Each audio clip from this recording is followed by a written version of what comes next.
Did you please introduce yourself? Good day, I am Jovelyn Mayo Lavente, 44 years old, with 4 children, ages 23 years old, and my 3 daughters, 5, 7, 9, living at Kawayan City, Isabela, Philippines. I have 3 sisters. I am the eldest in the family. I am a high school graduate, and I took 2 courses in Singapore, financial literacy and business entrepreneurship. Okay. Can you tell me your work experience? My work experience, I worked in Singapore for 10 years in one employer, a couple, and with 3 children.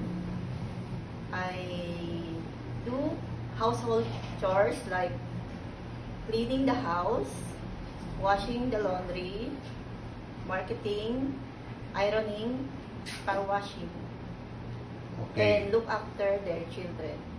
Okay. In your previous employer, how would you take care of the children, especially when sick? In my previous employer, I take care their children when they are sick. I check their temperature, and after that, I call my employer immediately. Okay. How would you describe yourself? I am hardworking, responsible, honest, and more patience. Okay. Do you have any tattoo? I don't have mom. Do you have surgery or serious sickness before? I don't have Do you have an allergy to certain food? none. Do you smoke and drink alcohol? I'm not. Why do you want to work abroad? I want to work abroad to earn money for my children, for their education, and to provide for them. Okay. If you get hired, who will take care of your children? My parents, my husband, and my eldest son. If you're homesick, what would you do? I will do my work so my mind will be occupied.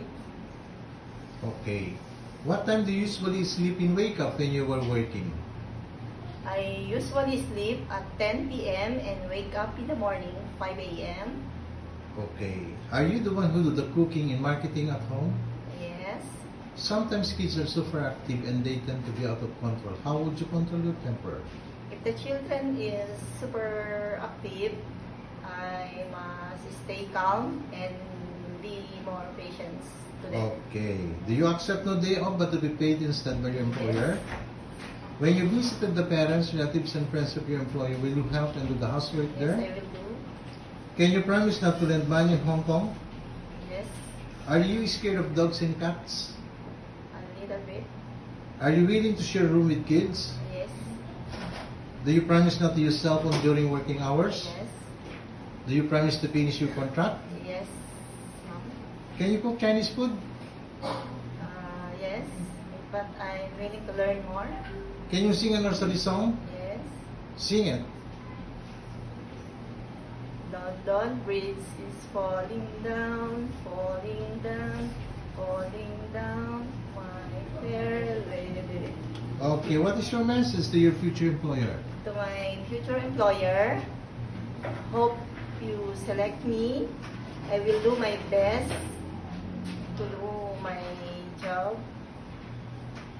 Thank you.